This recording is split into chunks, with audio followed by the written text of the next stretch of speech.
நான் புவனேஸ்வரி நான் அனலைஸ் பண்ணும்போது போகர் சுவாமி புவனேஸ்வரிக்கு பண்ணியிருக்காரு. இன்னும் போகர் சுவாமி புவனேஸ்வரி பண்ண அந்த இது இன்னும் பழனியில் இருக்கு. அந்த வழிபட்ட அந்த இது இருக்கு. மரகதலிங்கமும் அதுக்கு அபிஷேகம் பண்றாங்க. எனக்கு போகர்னா ஃபர்ஸ்ட் யாருன்னே தெரியாதுப்பா. மகா பெரியவராது நான் என்னோட 1.5-2 வயசுல நான் நேரில் பார்த்துருக்கேன். அவர் ஏன் முன்னாடி வந்தாரு? அந்த போகர் எல்லாரும் பார்க்குற மாதிரி ஒரு லுக்கில் இருக்காரா அப்படின்னா கண்டிப்பா கிடையாது. அவர் ரொம்ப பழமையா இருப்பாரு, ரொம்ப ஒரு மாதிரி இருப்பாரு. அவரோட உடலோட அமைப்பு நம்ம மனித உடல் அமைப்போட இப்ப பார்த்தா சுவாமி எனக்கு தெரியும், நிஜமா இங்க தெரியும். அப்படியே புல்லரிக்கும் மாதிரி ஆயிடும். I cannot speak at all. அப்படியே பிளாக் ஆயிடும், அப்படியே புல்லரிக்கும். அந்த அளவுக்கு சுவாமி போகர் எனக்கு நான் நினைச்சாலே ஒருவர். குழந்தையானந்த சுவாமின்னு பேர். குழந்தையானந்த சுவாமி யார் தெரியுமா? மீனாட்சி மடியில உட்காந்தவர். ஏப்பா, அவரோட பேரே மீனாட்சி மைந்தன். இப்ப நீங்க கூகுள்ல யார் செக் பண்ணாலும் மீனாட்சி மைந்தன் போட்டீங்கன்னா சுவாமி தான் வருவார். மந்திர தந்திர யந்திர யோக யாக எதுவுமே தேவையில்லப்பா. போகர்ற நினைத்து அப்படி ஏத்தி அப்படி படுத்தா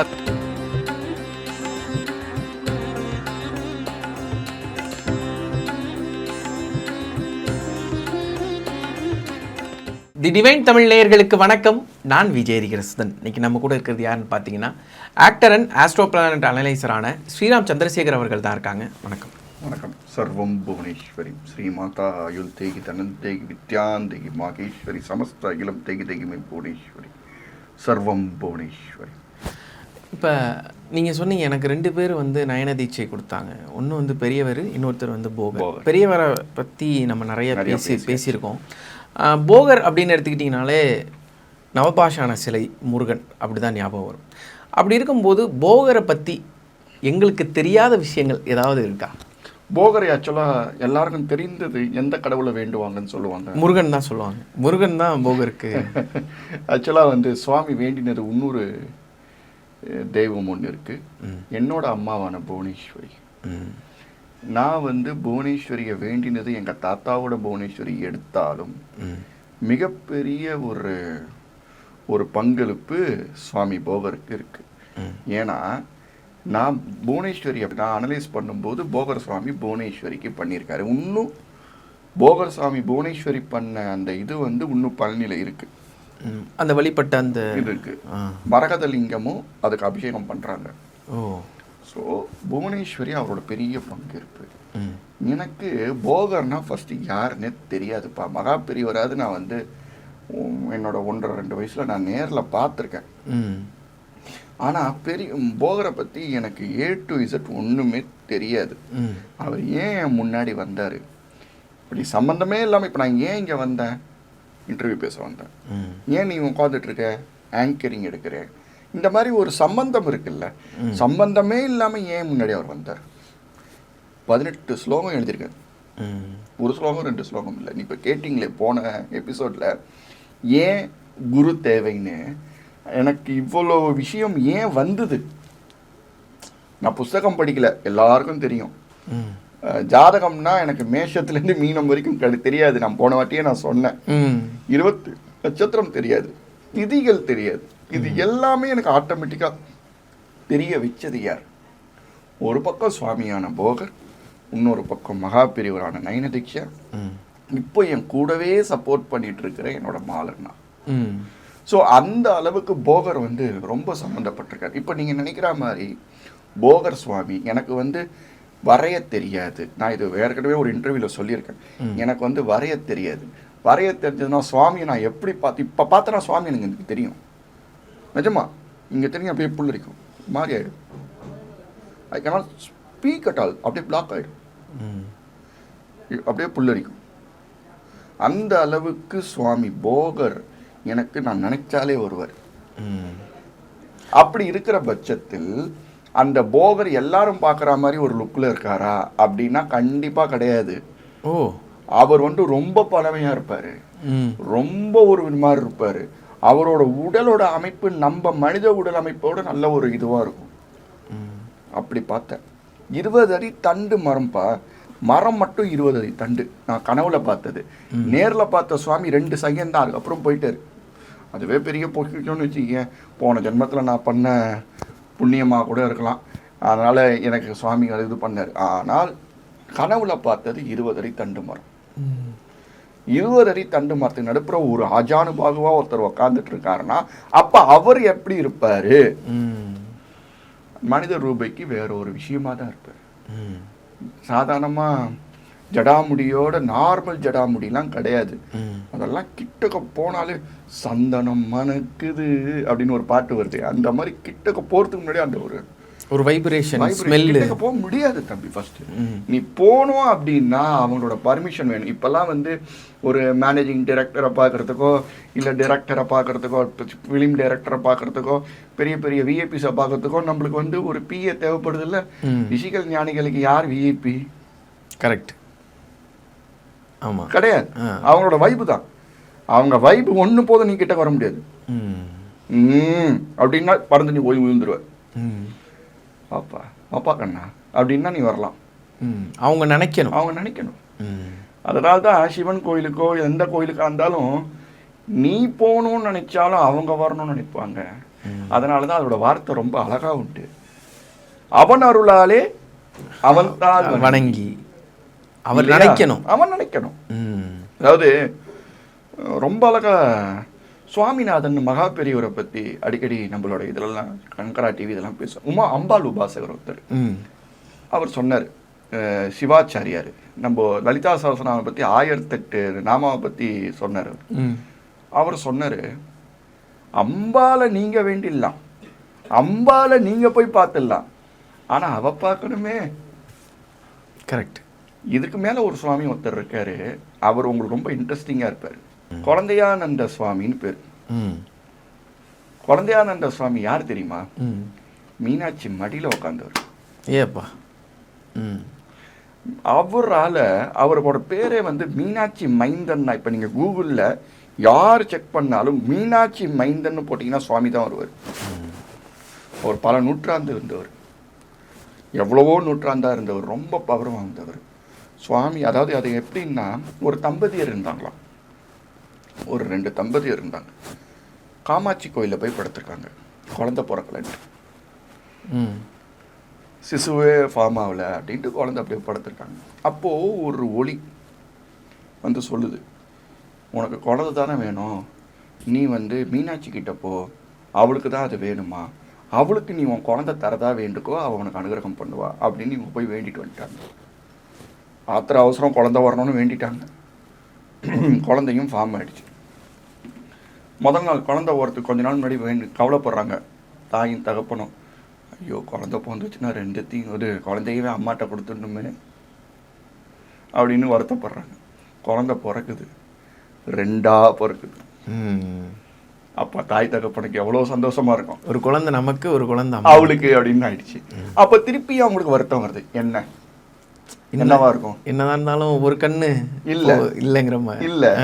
அந்த அம்மாக்கு என்னன்னா, அந்த அம்மாக்கு தேவைப்படுற குழந்தை யாருன்னு டவுட் வந்துருச்சு. ஓ, சூஸ் பண்றது. அப்ப அவர் என்ன சொல்றாரு, அவரோட தகப்பன் என்ன சொல்றாரு, நீ நம்ம போய் குழந்தைய விட்டுருவோம், இந்த தவழ்ற வயசுக்கு அப்புறம் தான் போறாங்க, விட்டுருவோம். அம்மா யாரை கூப்பிட்டுக்கிறாங்களோ அவதான் அவ குழந்தை, நம்ம வந்துருவோம் அப்படின்ட்டு போறாங்க. அங்க போன பிறகு நம்ப மாட்டீங்க, மீனாட்சி அம்மா வானோன்னு ஒரு குழந்தை உள்ளே போயிடுது. அதுக்கப்புறம் அவங்க வந்துட்டாங்களாம். வந்தோன்னே அங்கே இருக்கிற குருக்கள் இவங்களாம் என்ன நீங்கள் எப்படியே தூக்கிட்டு போங்க, என்ன நீங்கள் இதெல்லாம் இது பண்ணிகிட்டு இருக்கீங்க, தூக்கிட்டு போங்க, இதெல்லாம் வச்சுக்க முடியாதுங்க, அது அவ குழந்தை நீங்கள் சொன்னால் அப்படின்லாம் சொல்லி அவங்க விட்டுட்டு வந்துட்டாங்க. இவங்களா குருக்கள் பொறுமையாக தூக்குறாங்க. ஆன்னு அழுது சுவாமி, ஆன்னு அழுதோன்னே அவங்க திருப்பி வச்சிடுறாங்க. திருப்பி தூங்கினோன்னே எடுக்கலான்னு பார்த்து அது தூங்கட்டும், எப்படி ராத்திரி தூங்கிடும், நம்ம பூட்டினா தானே திருப்பி கதவை திறக்கக்கூடாது, கோயில் கதவை நம்ம லைட்டாக வச்சுட்டு போயிடுவோம். அதுக்கப்புறம் நம்ம உள்ளே போயிட்டு அழகாக குழந்தைய தூக்கிட்டு போட்டுடலான்னு பார்த்தா கதவு திறக்க முடியல, உள்ளுக்குள்ளே திறக்கவே முடியல.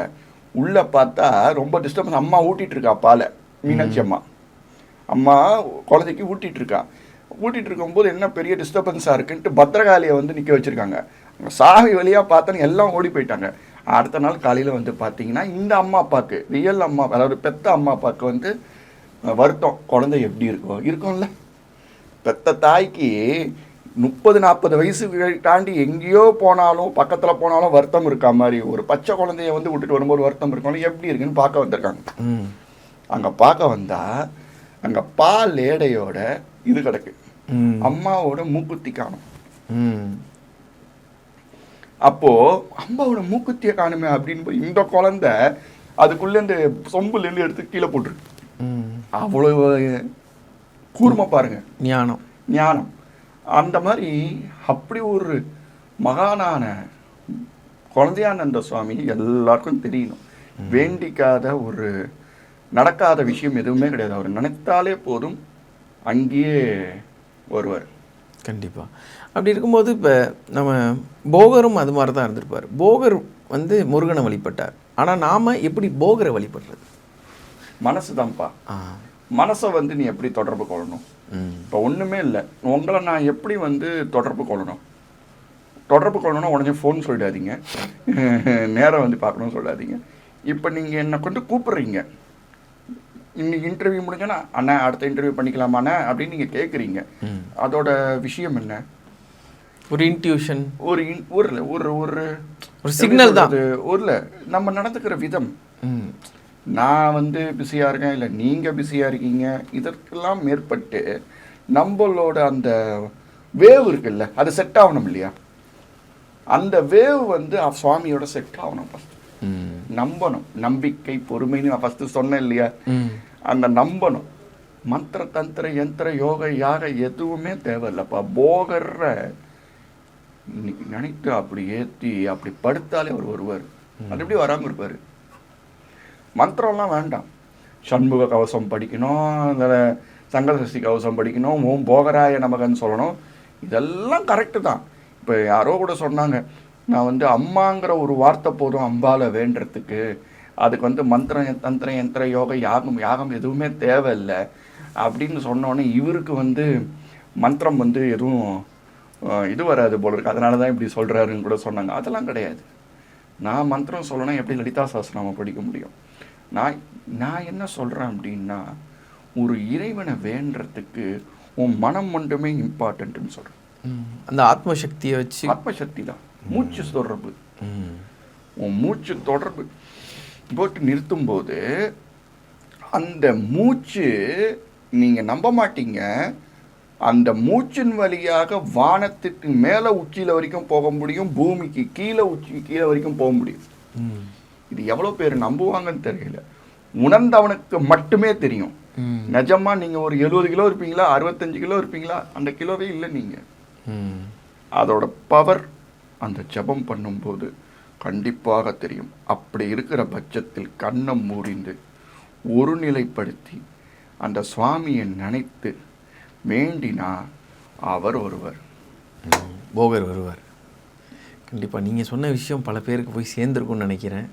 நம்ம வந்து ஜபம் பண்ணணும், யாகம் பண்ணணும்லாம் இல்லை, நம்ம ஆத்மாவை தூய்மையாக வச்சுக்கிட்டு அவரை கூப்பிட்டாலே போதும். போகர் கண்டிப்பாக அது மட்டும்தான். நீங்கள் ஆத்மாவை தூய்மைப்படுத்தலைன்னு வச்சுக்கோங்களேன், நோ யூஸ் அட் ஆல். அஸ்வமேத யாகமே பண்ணுங்க, அஸ்வமேத யாகமே பண்ணுங்க, நோ யூஸ். ஓகே, சீலாக சொல்கிறேன், இது உணர்ந்தவனுக்கு மட்டும்தான் தெரியும்.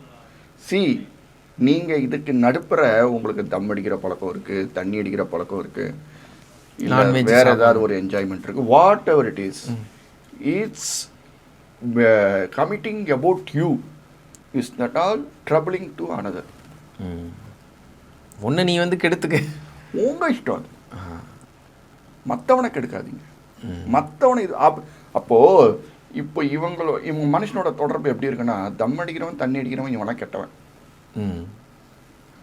தம் அடிக்கிறவன் தண்ணி அடிக்கிறவன் இப்படிலாம் கெட்டவன், இதெல்லாம் இல்லாதவங்க நல்லவங்க.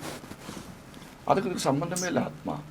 அப்படின்னா அகோரிகள் வந்து சுருட்டு வச்சு தான் உட்காந்துருப்பாங்க. ஆமாம், இது மனிதனோட இதை தான் சாப்பிட்றாங்க. அப்போ அவங்க எவ்வளோ பெரிய மோசமானவங்கன்னு சொல்லுவீங்க? அகம் பிரம்மாஸ்மின்னு ஏன் சொல்லப்பட்டிருக்கு? நீ உன் கடவுள் தானே. இறைவனை வந்து கோபுரத்தை தேடி போகணும்னு அவசியம் இல்லை. நம்ம ஏன் இப்படி கை தூக்கி கும்பிட்றோம் தெரியுமா? கோபுரம் இல்லையா? ஆமாம். அந்த கர்ப்ப கிரகம் ஏன் சொல்லப்படுது? தாயோட கர்ப்பம் எப்படி இருக்கும் அந்த மாதிரி இருட்டா இல்லையா, அந்த வெளிச்சம் இருக்கு இல்லையா, அதனால கர்ப்ப கிரகம். ஸோ அதனால தான் ஃபோட்டோ எடுக்கக்கூடாது. குழந்தைய வயிற்றுக்குள்ளே இருக்கும்போது ஃபோட்டோ ஏன் எடுக்கக்கூடாதுன்னு ஃபஸ்ட்டு புரிஞ்சுக்கோங்க. குழந்தை வயிற்று இருக்கும்போது கண்ணை மூடிட்டு இருக்குமா, அது கண்ணு வெளிச்சம் ஃப்ளாஷ் தாங்குமா? அதே மாதிரி தான் இறைவனும். அதே மாதிரி தான் இறைவன் அந்த இருக்கிற இடம். பொத்தி பொத்தி நம்ம அவளை பார்த்துக்கிறோமா, அவளை போய் ஏன் ஃப்ளாஷ் அடித்து டிஸ்டர்ப் பண்ணுறீங்க? உடனே சொல்லுவாங்க அப்போ சூரிய வெளிச்சம் மட்டும் படுதுன்னுவாங்க. இது வேற, அது வேற. அது நேச்சர் ஒளி. இது நீ வந்து ஆர்டிஃபிஷியலாக ஒரு ஒளியை கொடுக்குறீங்க. நீங்கள் என்னதான் சூரியன் பட்டாலும் அந்த உடம்புகிட்ட வெளிச்சம் அது எவ்வளோ நல்லது. நம்ம இந்த கேமரா லைட்டு நம்மளுக்கு எவ்வளோ கெடுதல். கண்டிப்பாக இதை நம்ம மக்கள் புரிஞ்சுக்கணும். ஓகேண்ணே, உங்களுடைய நேரத்துக்கும் உங்களோட வார்த்தைகளுக்கும் நன்றிண்ணே. சர்வம் புவனேஸ்வரி.